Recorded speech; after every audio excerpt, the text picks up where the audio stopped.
There is a place in south India जहां आपको मिलेंगी wild life, scenic beauty, adventure activities and peace experience. अगर आप भी ऐसे ही किसी जगह की तलाश में हैं तो this place is definitely for you. Hello friend, स्वागत है आपका आज के मेरी इस वीडियो में। आज मैं आपको घुमाने वाली हूँ साउथ इंडिया की वो जगह जिसे साउथ का कश्मीर भी कहा जाता है। जी हाँ, आपने बिल्कुल सही समझा, मुन्नार। मुन्नार फेमस है अपने टी गार्डन्स के लिए, अपनी वाइल्ड लाइफ के लिए, अपनी सीनिक ब्यूटी के लिए और पीस के लिए। तो आइए चलते हैं और स्टार्ट करते हैं अपनी वीडियो और मैं दिखाऊंगी कि कौन कौन से फेमस प्लेसेस हैं यहाँ पर जो आप एक्सप्लोर कर सकते हैं। पहले तो मैं आपको ये बता दूँ, हम जहाँ रुके थे वो ताज का था, दैट इज़ सीनिक मुन्नार, उस होटल का नाम था। मोस्टली लोग यहाँ पर जो है वो क्या नाम है, होम स्टे प्रेफर करते हैं रुकना के लिए, वो थोड़े चीप पड़ते हैं, आप भी रुक सकते हैं। तो हमारी फर्स्ट डेस्टिनेशन थी the hot air balloon ride. ये राइड थी यहाँ पर, ये 30 मिनट्स की अप्रॉक्सीमेट राइड थी। इसमें आपको लेके जाते हैं ऊपर, लेकिन ये जो बलून है ये रस्सियों से बंधा होता है, इसको खोला नहीं जाता, मतलब ये वहीं रहता है और बस आपको वहीं पर ऊपर लेके जाते हैं और फिर थोड़ी देर बाद ही नीचे ले आते हैं। इनके इस पैकेज में आई थिंक फोटोग्राफी भी इंक्लूड होती है, तो आप उसके पे करेंगे, आपकी फ़ोटोज़ वगैरह क्लिक कर देंगे। उस दिन जब हम गए थे तो विंड की वजह से थोड़ी देर के लिए इन्होंने एक्टिविटी रोक दी थी कि विंड के ऊपर डिपेंड करता है कि बलून कहीं इधर उधर ना हो जाए। अदरवाइज़ ये एक्टिविटी बहुत अच्छी थी। आप जाएँ तो आप इसको एक अपने प्लेस में रख सकते हैं जहाँ पर आपको मुन्नार में घूमना है। तो ये बहुत अच्छी एक्टिविटी थी, यू कैन एन्जॉय दिस। यहाँ के बाद निकल गए थे हम अपनी सेकेंड लोकेशन पे और आप देख सकते हैं कि मुन्नार कितना प्यारा है, चारों तरफ ग्रीनरी है और बहुत ही प्यारी लोकेशन है। आप बीच बीच में कहीं पर भी लोकेशंस पे रुक के अपनी फ़ोटोज़ वगैरह क्लिक करा सकते हैं। कुछ यहाँ पर आपको पॉइंट्स भी मिल जाएंगे, मतलब पॉइंट होंगे फ़ोटोशूट के लिए, आप वहाँ पर भी उतर के फ़ोटोशूट करा सकते हैं। तो नेक्स्ट डेस्टिनेशन था हमारा स्पाइस गार्डन केरला। आपको तो पता होगा केरला अपने स्पाइसेस के लिए बहुत फेमस है। तो ये गार्डन होता है यहाँ पर एक, यहाँ पर आपको बहुत सारे स्पाइसेस के ट्री वगैरह से आपको वो पूरा आपको राइड कराते हैं। तो इसमें क्या होता है कि आप बुकिंग कराओगे, वो आपको लैंग्वेज वाइज आपकी राइड बुक करते हैं। लाइक आपको इंग्लिश लेनी है, हिंदी लेनी है या कोई अदर लैंग्वेज लेनी है, तो आपको बाकायदा उस जो ग्रुप अगर हिंदी चूज़ करता है तो आपको उसी गाड़ी में बिठाएंगे, आपको एक गाइड मिलेगा जो आपको हिंदी में डिक्टेट करेगा सब कुछ। एक्चुअली जिस टाइम हम वहाँ गए थे तो पोंगल की वजह से पूरे वीक हॉलीडे था, तो वहाँ पर जो साउथ के लोग थे वो सबसे ज़्यादा थे और क्या नाम है, नॉर्थ इंडियंस बहुत कम थे। तो हमें हिंदी वाला कोई ग्रुप इतना जल्दी मिला नहीं, तो फिर एक फॉरेन ग्रुप था, उन्हीं के साथ हमने इंग्लिश वाली लैंग्वेज चूज़ करके हमने उन्हीं के साथ गए थे स्पाइस गार्डन को घूमने के लिए। बेसिकली यहाँ पर क्या है, जो आपको गाइड होता है वो आपको वहाँ पर डिफरेंट ट्रीज़ आपको घुमाएगा, लाइक अश्वगंधा का ट्री और क्या कहते हैं आपका बनाना ट्री और जितने भी स्पाइसेस हैं, प्लस उनकी वैल्यूज़ बताएगा कि इस पेड़ से ये दवाई बनती है और ये किस चीज़ के लिए, लाइक हेयर्स के लिए कौन सी है, थायराइड के लिए कौन सी है, और बहुत सारी आपको बहुत अच्छी नॉलेज मिलती है। ये आपको दिखाती हूँ कहाँ पर कौन कौन से पेड़ लगे हुए हैं। और वो protection for your all internal organs like heart, liver, kidney.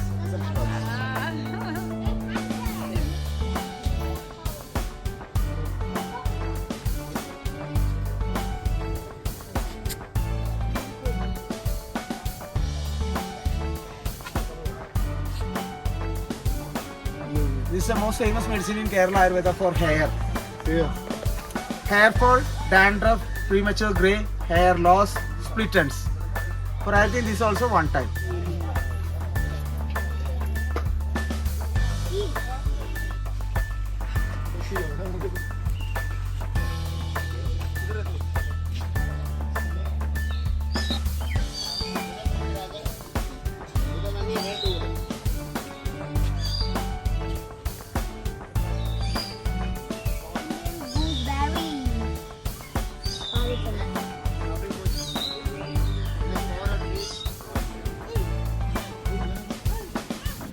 ये देखिए यहाँ पर ये एक पिंक बनाना का पेड़ था।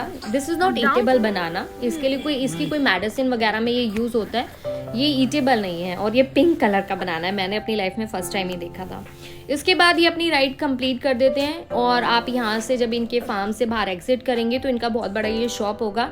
यहाँ पर इन्होंने हर चीज़ की, हर मतलब प्रॉब्लम की इन मेडिसिन बनाई है। आप कोई भी मेडिसिन खरीद सकते हैं इनसे और प्लस स्पाइसेस ले सकते हैं जो भी आप परचेज करना चाहें। इसके बाद निकल गए हैं हम अपनी नेक्स्ट डेस्टिनेशन पे।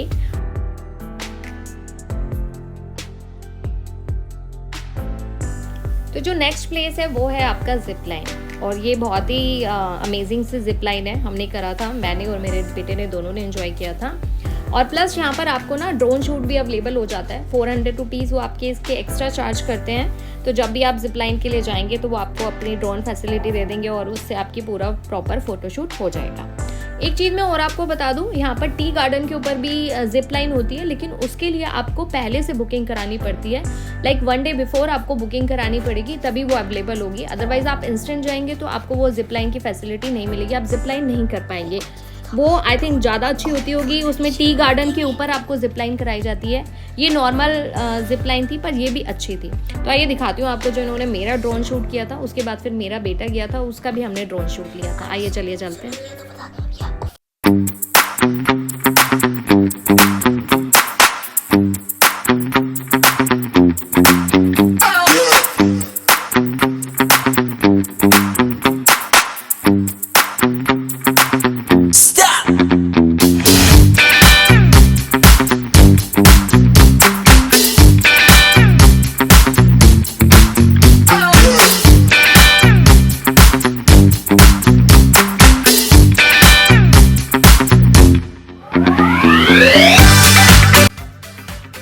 बच्चों के साथ आप या तो बच्चे को अकेला भी भेज सकते हैं, लाइक कोई और बच्चा साथ में हो, या आपको लगता है कि आपका बच्चा अकेले आराम से कर सकता है तो आप उसे अकेले भी भेज सकते हो।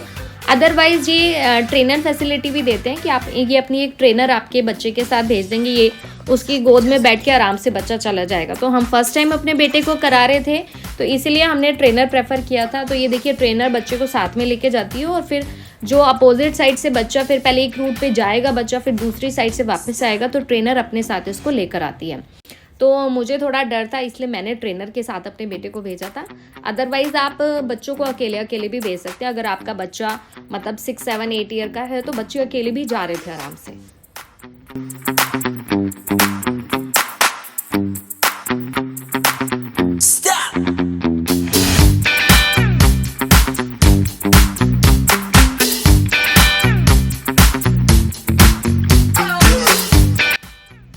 ये देखिए, इधर से वापस आता है ट्रेनर के साथ बच्चा, और फिर वहाँ पर वो इन्होंने पॉइंट बनाया हुआ है, वहाँ पर उतर जाते हैं और फिर ये स्टेयर से वहीं पर वापस आ जाते हैं जहाँ से इनका स्टार्टिंग पॉइंट होता है। ये अब इन्होंने जो भी आपको ड्रेस पहनाई होती है वो सब ड्रेस रिमूव करके।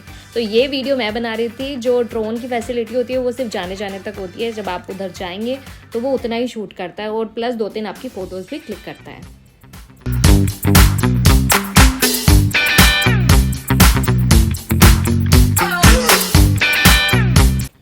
इसके बाद जो नेक्स्ट पॉइंट था वो था वंडर वैली। ये भी एक मतलब एक जगह बनाई हुई है, वहाँ पर बहुत सारी चीज़ें देखने के लिए। अंदर यहाँ जिप लाइन भी है और आपकी एलिफेंट राइड भी है, प्लस गेम जोन भी है और काफ़ी सारी चीज़ें अंदर बनाई हुई है। प्लस रश बहुत था ना, इस वजह से कुछ चीज़ें आपको मतलब हर चीज़ में ना टाइम टेकिंग था।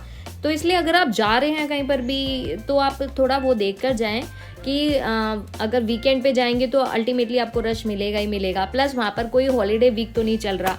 जैसे हम जब गए थे तो नॉर्थ इंडिया में कोई हॉलीडे नहीं था, लेकिन वहाँ पर 1 वीक का हॉलीडे था, जिसकी वजह से हमें सारी जगह पर मतलब 2-2, 3-3 घंटे की वेटिंग मिल रही थी। पर ये भी आप एक जगह है, लोकेशन है जो आप अपने उसमें रख सकते हैं देखने के लिए। चलिए अब लेके चलती हूँ आपको एक नई जगह पर। नया प्लेस क्या है, मैंने आपको बताया था कि आप रास्ते में जा रहे हो तो बहुत सारी जगह पर आप कहीं पर भी फ़ोटो पॉइंट्स बने हुए हैं जहाँ पर आप रुककर अपनी फ़ोटो क्लिक करा सकते हैं। यहाँ पर क्या है, टी गार्डन होते हैं जो ये लोग आई डोंट नो इनके अपने होते हैं या ये रेंट पे लेते हैं, तो वहाँ पर ले जाकर ये आपका फ़ोटो शूट कर देते हैं। तो हमने भी यहाँ पर फ़ोटो शूट कराया था। तो इसमें क्या होता है, वही आपको पीछे टोकरी दे देते हैं लाइक टी गार्डन में ले जाकर, और आप उसमें से तोड़ के उसमें डालो। टोकरी आपको ऐसे लगा देते हैं और ड्रेस पहना देते हैं थोड़ी सी, और उसमें आप फ़ोटोज क्लिक सब कुछ करा सकते हैं। प्लस आप अपनी साइड बाय साइड वीडियो भी बना सकते हैं, अपनी कुछ फ़ोटो भी क्लिक करा सकते हैं। ये देखिए, मेरा बेटा भी मेरे को देख के बोल रहा था कि मेरे को भी ये अपना फ़ोटो शूट कराना है, तो फिर उसका भी कराया था हमने। तो इसमें कुछ आपको ये हार्ड कॉपी मतलब फ़ोटोज़ क्लिक करेंगे, उसकी हार्ड कॉपी सॉफ्ट कॉपी दोनों आपको दे देंगे। आई थिंक 6 फ़ोटोज़ 900 रुपीज़ में या ऐसे ही कुछ समथिंग चार्जेस थे, बहुत ज़्यादा कॉस्टली नहीं होता। प्लस आपको ये गार्डन में अंदर जाने की वो फैसिलिटी मिल जाती है, तो आप इसमें अपना भी फ़ोटो शूट कर सकते हो, अपने फ़ोन से फ़ोटोज़ क्लिक कर सकते हो, वीडियो बना सकते हो, आप वो सब कर सकते हो। तो ये एक अच्छी बहुत जगह है जहाँ पर आप जाके अपना फ़ोटो पॉइंट पे फ़ोटो शूट ज़रूर कराइएगा।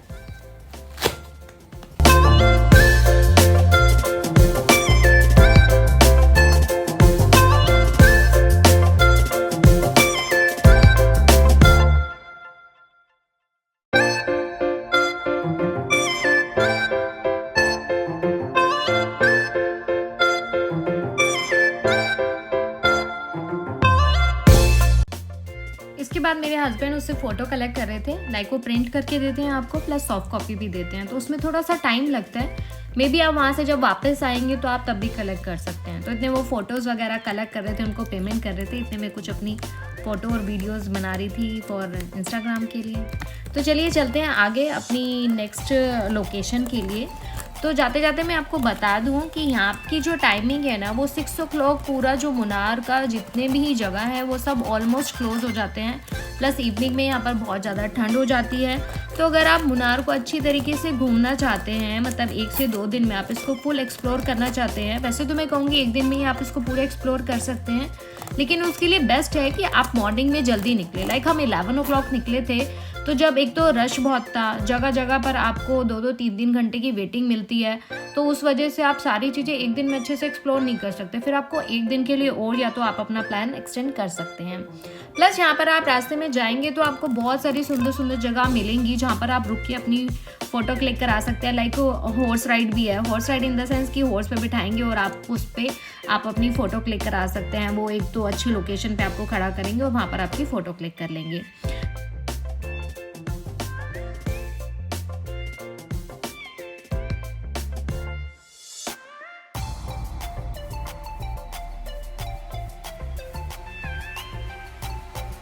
इसके बाद जो हम नेक्स्ट लोकेशन पे आए थे दैट इज़ एलिफेंट राइड। यहाँ पर एलिफेंट राइड है, ये बहुत ज़्यादा देर की नहीं होती है, आई थिंक 15 मिनट्स की होती है। इसमें ये एलिफेंट पे आपको लेके जाएंगे अंदर और 10 मिनट्स में वापस ले आएंगे, एक राउंड लगा के लेकर आते हैं। लेकिन आप देख सकते हैं कि फेस्टिवल की वजह से या वहाँ पर वीकेंड ऑफ की वजह से कितना रश है, जिसमें 3 hours की वेटिंग थी। तो हमने तो ये राइड नहीं ली क्योंकि हमारे पास इतना टाइम नहीं था और ऑलरेडी हमें 4 o'clock बज गए थे, क्योंकि जिस जिस जगह पे हम जा रहे थे सब जगह हमें रश मिल रहा था। लेकिन इसमें ये था कि आप एलिफेंट को खिलाने के लिए आपको मिल जाएगा कि आप एलिफेंट को अगर खाना खिलाना चाहते हो, लाइक जैसे कि दिखा रहे हैं अनानास एलिफेंट को खिला रहे हैं, तो आप वो कर सकते हो कि आप खाने का ले सकते हो कि आप उसको खाना खिला दो। करके आओ तो खिलाने का बढ़िया है, ऐसे बाहर से तो कर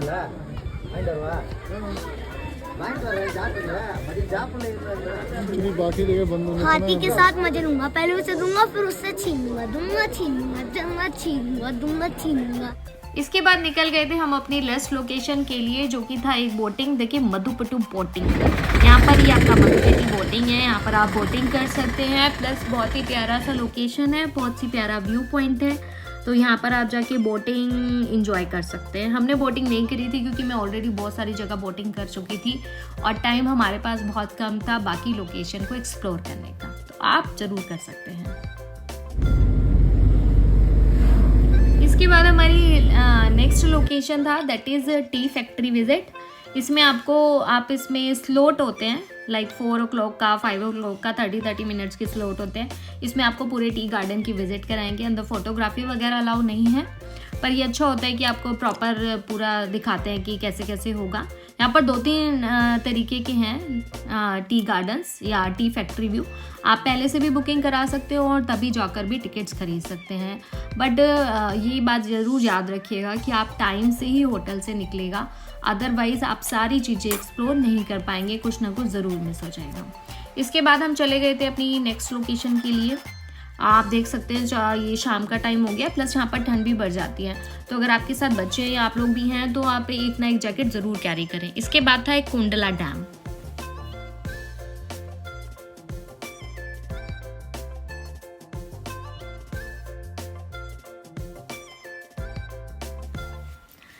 नेक्स्ट था हमारा कुंडला डैम। तो जब तक हम यहाँ पहुँचे थे अप्रॉक्सीमेट 5 o'clock हो गया था, बोटिंग वगैरह सब बंद हो गई थी।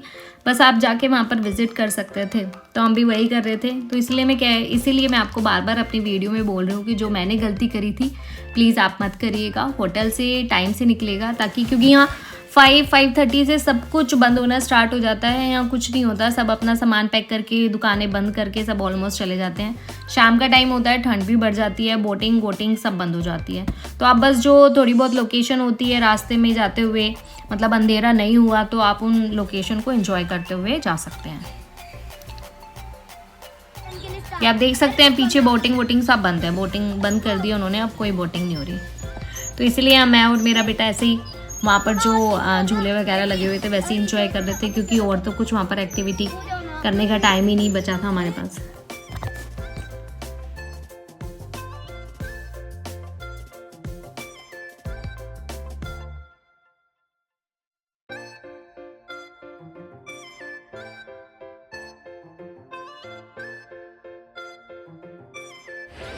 ये है आपका वो कुंडला डैम।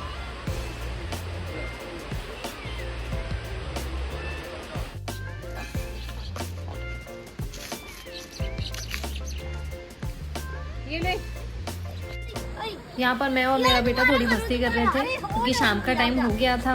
तो अब उम्मीद मुझे कम लग रही थी कि वापस जाते हुए हमें कोई खास एक्टिविटी या कुछ भी हमें मिलने वाला है।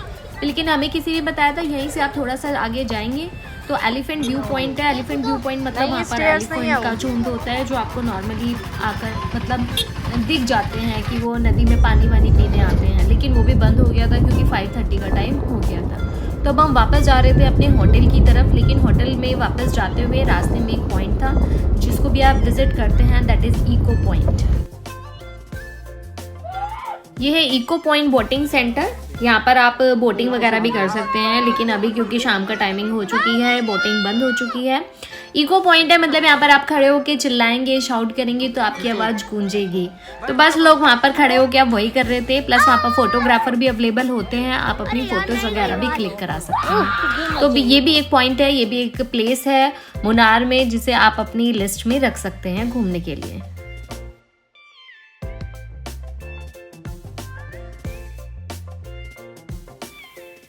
ये था हमारा सेकेंड डे और अब हम अपने होटल से निकल गए थे। हमें यहाँ से जाना था कोची। हमारा जो नेक्स्ट स्टे था वो कोची में था और वहीं से आगे हमें एलेपी और कोची घूमना था। तो यहाँ पर अगर रास्ते में आप मुनार से कोची की तरफ जाएंगे तो रास्ते में ही आपको 1-2 वाटरफॉल मिल जाएंगे। एक्चुअली गर्मी की वजह से ज़्यादातर वाटरफॉल सूख गए थे। ये एक वाटरफॉल था चियापैरा वाटरफॉल, लेकिन यहाँ पर फ्लो पानी का काफ़ी ज़्यादा होता है, लेकिन इस टाइम गर्मी की वजह से उतना ज़्यादा वाटरफॉल नहीं था, मतलब उतना पानी नहीं था। तो ये भी आपका एक प्लेस है घूमने के लिए जिसे आप अपनी लिस्ट में ज़रूर ऐड करिएगा। मे बी जब आप घूमने जाएँ तो वहाँ पर वाटरफॉल बहुत ही ज़्यादा हो, मतलब पानी का फ्लो बहुत ज़्यादा हो। तो ये थी मेरी मुनार की लास्ट प्लेस जो मैंने विज़िट की थी। इसके बाद आगे मैं जा रही थी अब कोची। कोची से मेरा नेक्स्ट डे का जो विज़िट है वो है एलेपी का। तो मैं अपनी नेक्स्ट वीडियो में आपको अपने साथ घुमाऊंगी द ब्यूटीफुल एलेपी, जो कि है केरला का ये एक बहुत प्यारी सी जगह। वन मोर थिंग जो मैं आपके साथ शेयर करना चाहती हूँ कि साउथ में आपको लॉटरी मिल जाती है। लाइक वहाँ डे की भी लॉटरी होती है और मंथ की भी लॉटरी होती है और बहुत ज़्यादा कोई कॉस्टली नहीं होती। 40 रुपीज़ की डे की होती है और आई थिंक 400 रुपीज़ की मंथ की लॉटरी होती है। तो वो आप ज़रूर परचेज़ करिएगा। मे बी आपकी किस्मत अच्छी हो और आपकी लॉटरी निकल जाए। मेरी तो नहीं निकली, क्या पता आपकी निकल जाए और मेरी इन्फॉर्मेशन आपके काम आ जाए। तो चलिए अब मैं चलती हूँ और मैं जा रही हूँ कोची और अपनी नेक्स्ट वीडियो में मैं आपको घुमाऊँगी the beautiful Alleppey and the amazing city Kochi. तो फ्रेंड्स, अगर आपको मेरा ये वीडियो अच्छा लगा हो और आप मुनार का प्लान कर रहे हो और मेरी ये वीडियो आपको ज़रा सी भी हेल्पफुल लगी हो तो please subscribe my channel and watch my all videos. And thank you for watching my videos. Thank you, bye bye.